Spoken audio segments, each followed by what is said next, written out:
Now, thank you so much guys for watching, and please welcome back once again to this channel.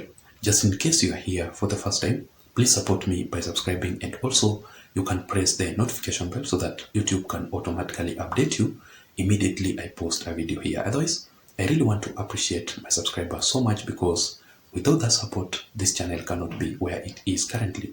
So feel very much welcome as you watch, and I really don't take your support for granted. If there are people who are totally against, who are really opposing any handshake between William Ruto and Raila Odinga, are the residents and the leaders from the larger Mount Kenya region. Leave alone the handshake, even the proposed bipartisan approach between William Ruto and Raila Odinga, I've had several leaders from the mountain opposing it. And that is why I had the Deputy President Rigiji himself setting some conditions and some demands that Raila Odinga must fulfill first, even before the bipartisan approach talks between the representatives of the both parties to happen. But you could be asking yourself why the larger Mount Kenya region people are really protecting William Ruto against Raila Odinga, yet William Ruto does not come from that region. In my considered opinion, ladies and gentlemen, first of all, remember that the people from the larger Mount Kenya region invested heavily in this government, the Kenya Kwanza Alliance government. The people from the larger Mount Kenya region turned up in huge numbers to vote massively for William Ruto and the Kenya Kwanza Alliance government, and they voted in any person who was contesting through the UDA party. And that is why the UDA party is actually a dominant party in the larger Mount Kenya region. They went against their own leader, their own kingpin, Uhuru Kenyatta, who was endorsing somebody else, who was endorsing Raila Odinga. So if at all William Ruto will have that handshake with Raila Odinga, the people who will completely lose, who will go, will completely lose are the people from the larger Mount Kenya region, because every other opportunity, every other chance that will occur in the Kenya Kwanza Alliance government, William Ruto will actually give it to Raila Odinga if there could be the handshake. It will happen just the same thing between in the previous what happened in the previous Jubilee administration. After the handshake between Uhuru Kenyatta and Raila Odinga, every other position, every other appointment that was made by Uhuru Kenyatta went to the advantage of Raila Odinga. William Ruto was frustrated. William Ruto's allies were totally frustrated and kicked out from the Jubilee Party administration.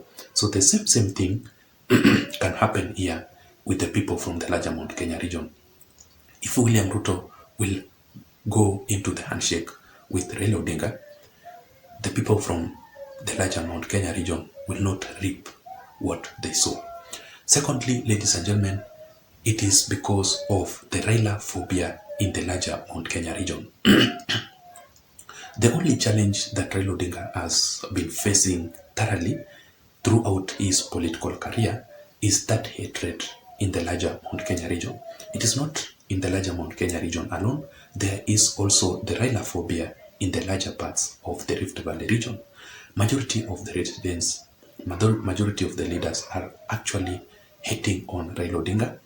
They are totally against Raila Odinga because of maybe what Raila Odinga did to them previously, or maybe it could be because of Raila Odinga's actions. That is really frustrating the people from those regions, the Mount Kenya and the Rift Valley region. So that Raila phobia in that region with the leaders and the residents, that is why they are really protecting William Ruto from Raila Odinga.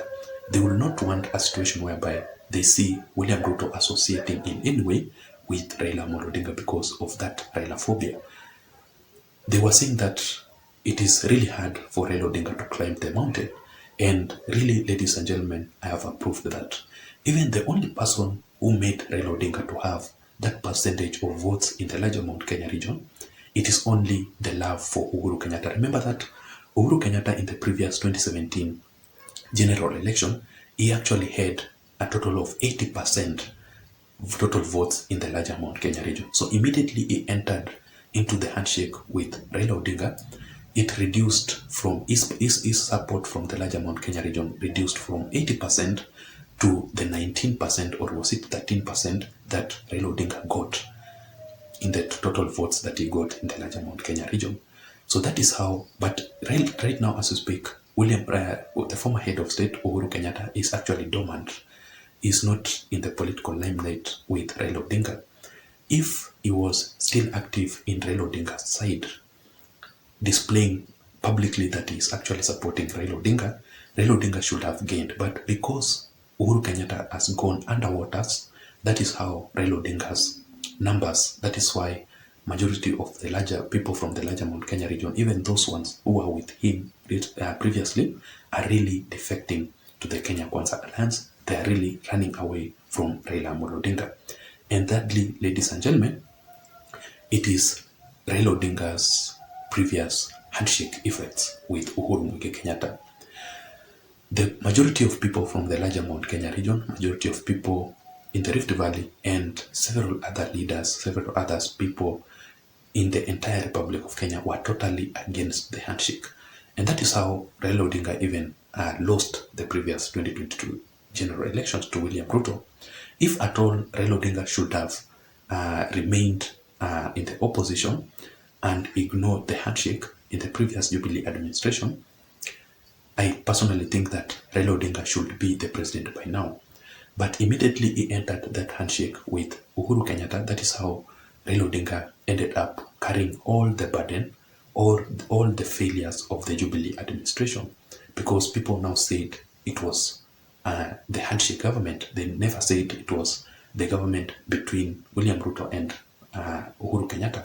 No, but because of that effect, the negative effect that Mount Kenya region faced in the previous handshake between Uhuru and Raila Odinga, they will never ever want a situation like that to happen for them again. And that is why they are really protecting William Ruto from Raila Odinga, and that is why majority of them are running away from Raila Odinga. And fourthly, ladies and gentlemen, I heard the former Nyeri MP, Honorable Kujiri Wambugu, my good friend, saying that the people from the larger Mount Kenya region, whenever you have lost any election, they don't want to know how you lost the elections. But the reality is that you have lost.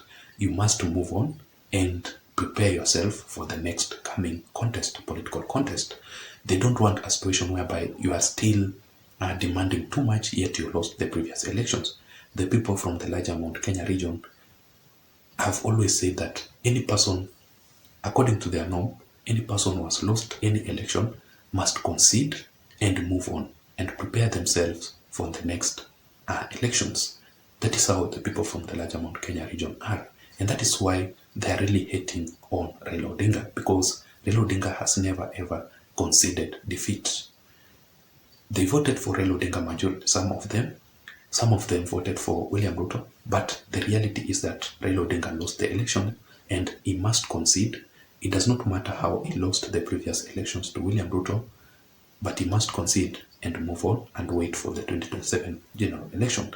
And finally, ladies and gentlemen, it is Raila Odinga's failure to recognize the Kenya Kwanza Alliance government as the legit, as legal. He has always maintained that William Ruto is not the president of the Republic of Kenya. He has always declared that Rigiji is not the deputy president of the Republic of Kenya. He has always severally declared this government as legitimate government.